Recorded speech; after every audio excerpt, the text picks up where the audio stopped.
happy to get the win. How do you assess the performance? Oh, look, it's still only early days, really. I thought, yeah, it certainly wasn't perfect. It's a step in the right direction.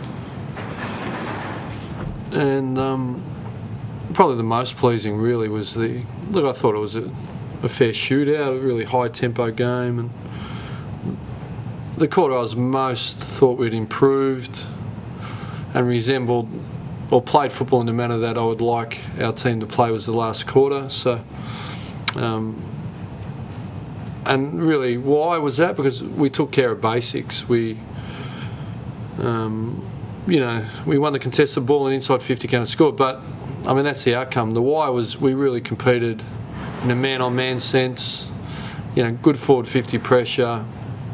And because we did that, we're able to sort of press up more. So that's the modern game, and it's the first quarter in a long time I thought we're able to deliver on the method that is in keeping with what's required to be successful in the AFL. So,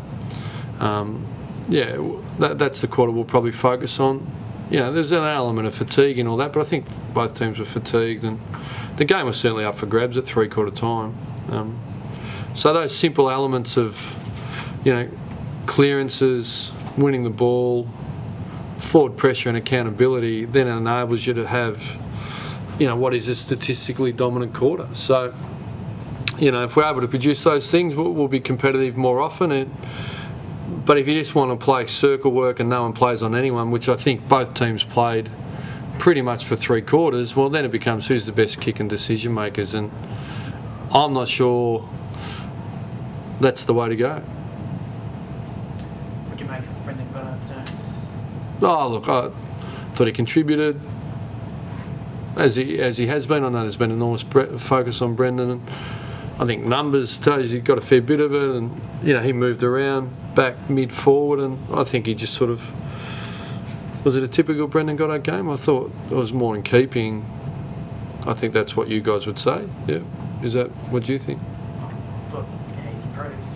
Yeah, he's improved. Yeah, I think that's a nice, concise summary. And Nick Reaver, what was that? I think he was given more opportunity today. He worked really hard, and I think he's been in reasonable form. We haven't been able to get it to him, So, but again, our centre square bounce clearances were really poor to half time. It's an ongoing problem, so probably it's my responsibility to buy in more there, and which we did at half time. I thought they turned around a bit more in the second half. Ross, what was the thinking when putting Dal back on the break? Given you've had clearance issues. Putting Dal back where? In defence. Well, I think you become a sitting duck in AFL footy if you just...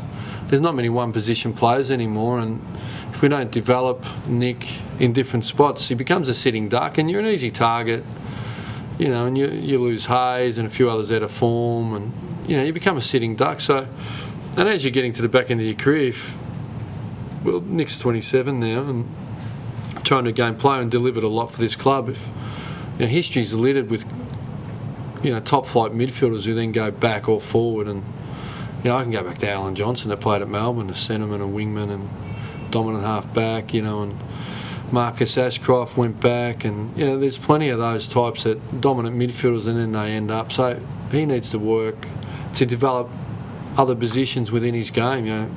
Joel Corey from Geelong, he gets tagged out if he goes to half-back. So, yeah, I thought it was a step forward for Nick and the team and the future of the team.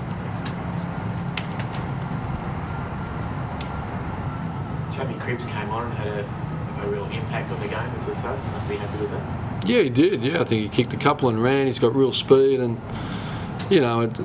what's great is we're seeing Cripps and Sipos. You saw his ability to kick the ball again, and that's what brings real vibrancy to me. And look, and Wimmer, and so what have all those guys got? They got speed and and kick and future.